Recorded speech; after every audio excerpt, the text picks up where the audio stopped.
Qui est une organisation intergouvernementale panafricaine, la première et la seule en Afrique pour l'instant, dédiée à la transformation de l'Afrique à travers la recherche, les études comparées et la production des talents.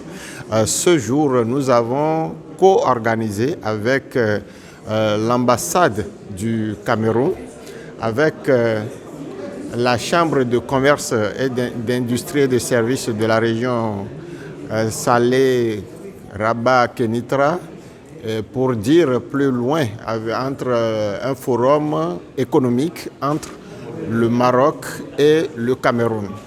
Alors, le CAFRAD a accepté d'abriter ce colloque compte tenu de son engagement, l'engagement de l'institution à contribuer à asseoir en Afrique de grands groupes industriels, de grands groupes d'investisseurs pour pouvoir transformer nos matières premières en des produits finis qui sont utiles pour l'autosuffisance alimentaire, la souveraineté alimentaire et nutritionnelle, mais également pour être des acteurs économiques majeurs sur la scène internationale.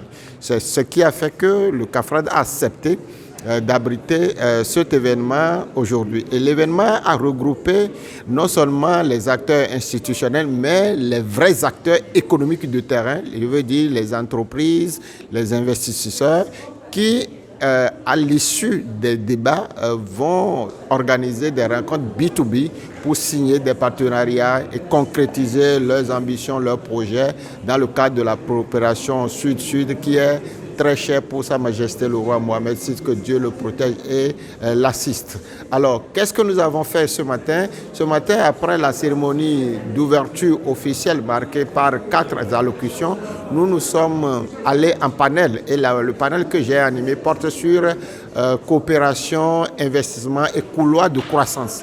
Et nous avons abordé dans ce panel les priorités institutionnelles et stratégiques en Afrique afin d'inciter l'investissement en Afrique.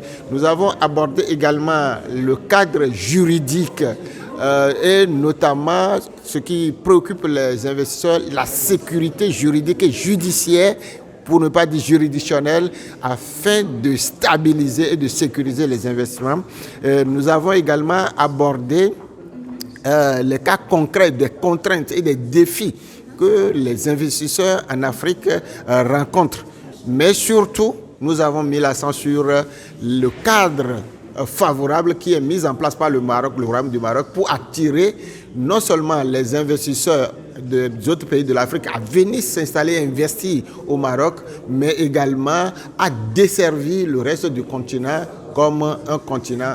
Là, on salue le leadership marocain qui est devenu aujourd'hui un hub économique, un hub digital et un hub également diplomatique pour les prochaines fois. Et je voudrais profiter de votre tribune pour lancer un appel à tous les investisseurs, à toutes les entreprises africaines pour dire aujourd'hui le Maroc a des potentialités et qu'il faille venir ici s'inspirer de ce modèle pour que nous puissions avoir des modèles de développement basés sur l'entrepreneuriat privé et les investisseurs. Je vous remercie. Cet événement, c'est une initiative très très louable parce qu'elle vise à renforcer les potentialités des Africains et de la coopération Sud-Sud sous le titre Maroc-Cameroun Bridge.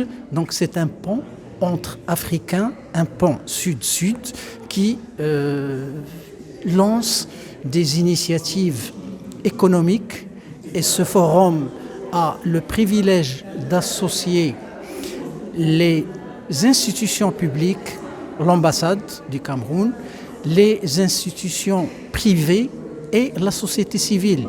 Donc, tout ce qu'il faut pour réussir tout projet d'investissement ou de financement. Alors, d'après les statistiques annoncées lors de cet événement, plus de 60% de la population de l'Afrique sont des jeunes, moins de 25 ans. Donc, ces jeunes, c'est l'avenir de l'Afrique, c'est la richesse de l'Afrique. Il faut, et ça c'est une proposition qui a été présentée au panel, de s'occuper de ces jeunes, renforcer leurs initiatives innovantes, les appuyer, les motiver et finalement les financer par des fonds de financement, business angels, par des accompagnements, par une incubation. Et là, l'Afrique serait vraiment une Afrique autonome, complète et prospère.